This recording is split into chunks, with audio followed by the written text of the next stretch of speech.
लक्ष यायचा. खूप काय मोठा नसणार आहे म्हणून हा राज्यातल्या सर्व शेतकऱ्यांना लक्ष यायचा. त्याच्यानंतर 7-8 तारखेच्या नंतर चांगलं हवामान कोरडं होईल, पण तरी पण स्थानिक वातावरण तयार होऊन थोडाफार पाऊस येणार आहे म्हणून हा अंदाज सर्व शेतकऱ्यांना लक्ष यायचा. राज्यात शेतकऱ्याला सांगू इच्छितो की ज्यांना शेतीची कामे करायची असेल तर तुम्ही काय करा, ह्या म्हणजे आता 8 तारखेपासून 8 ऑगस्टपासून हवामान कोरडं होईल. काही काही भागात ठिकठिकाणी सूर्यदर्शन होईल, कोरडं होईल म्हणून हा अंदाज लक्षात यायचा आणि आपण आपल्या शेतीची कामे करायची.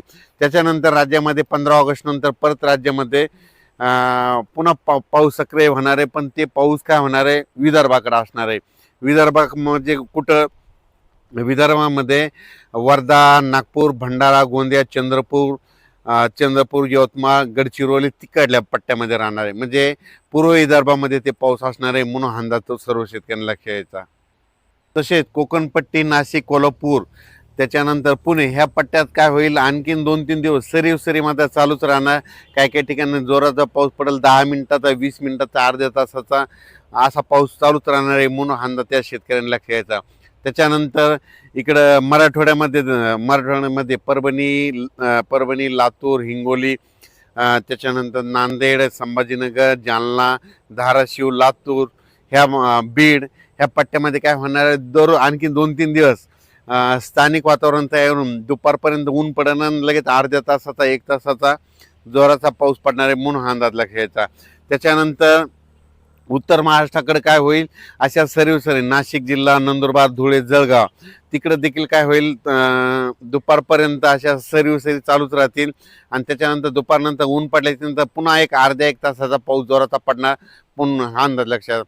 खूप मोठा पाऊस पडणार नाही, फक्त काय होईल 10-20 मिनिटाचा पाऊस असणार आहे म्हणून हा अंदाज सर्व शेतकऱ्यांना लक्ष यायचा. तसेच नांदेड, लातूर, धाराशिव, सोलापूर, त्याच्यानंतर सांगली, बारामती इकडे काय होईल, सरी मात्र सुरू राहतील. खूप मोठा पाऊस पडणार नाही म्हणून हा अंदाज लक्ष यायचा. पण तरी पण काय होणार आहे, ह्या 3 दिवसामध्ये आज म्हणजे 6 ऑगस्ट, 7 ऑगस्ट आणि 8 ऑगस्टच्या दरम्यान सोलापूर जिल्हा, लातूर जिल्हा, धाराशिव जिल्हा, इकडे सांगली जिल्हा, बारामती 2, कडाष्टी, बीड ह्या परिसरामध्ये काय होईल, अर्ध्या तासाचा 1 तासाचा जोराचा पाऊस पडणार आहे. स्थानिक वातावरण तयार होऊन म्हणून अंदाज लक्षात येतात.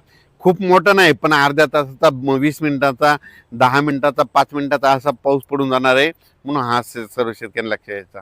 सोशल मीडियामधून असं ऐकण्यात येतं की सप्टेंबर ऑक्टोबरमध्ये पाऊस कमी पडणार आहे, पण सर्व शेतकऱ्याला सांगू इच्छितो की सप्टेंबर ऑक्टोबरमध्ये परतीचा पाऊस जोराचा पडणार आहे, धुमाकूळ घालणार आहे म्हणून हा अंदाज सर्व शेतकऱ्यांना लक्षात यायचा.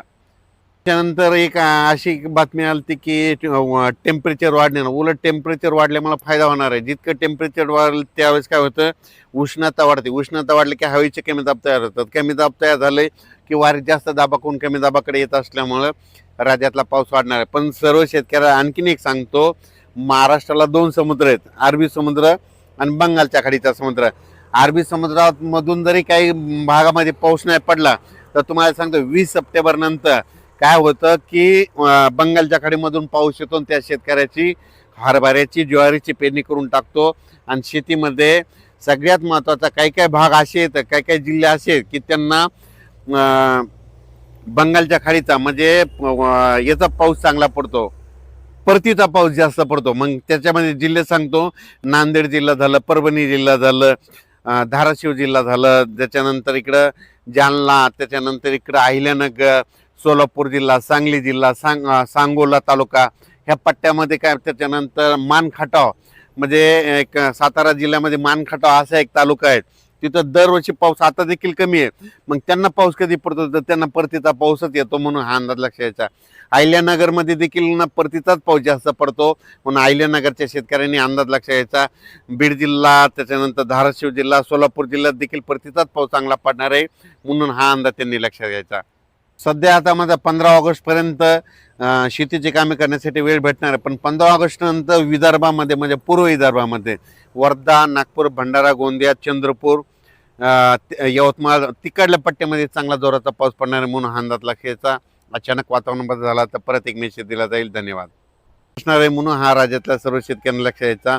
त्याच्यानंतर 7-8 तारखेच्या नंतर चांगलं हवामान कोरडं होईल, पण तरी पण स्थानिक वातावरण तयार होऊन थोडाफार पाऊस येणार आहे म्हणून हा अंदाज सर्व शेतकऱ्यांना लक्षात यायचा.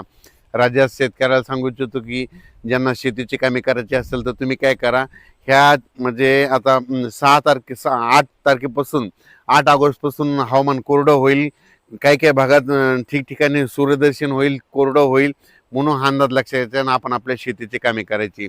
त्याच्यानंतर राज्यामध्ये 15 ऑगस्ट नंतर परत राज्यामध्ये पुन्हा पाऊस सक्रिय होणार आहे, पण ते पाऊस काय होणार आहे विदर्भाकडे असणार आहे.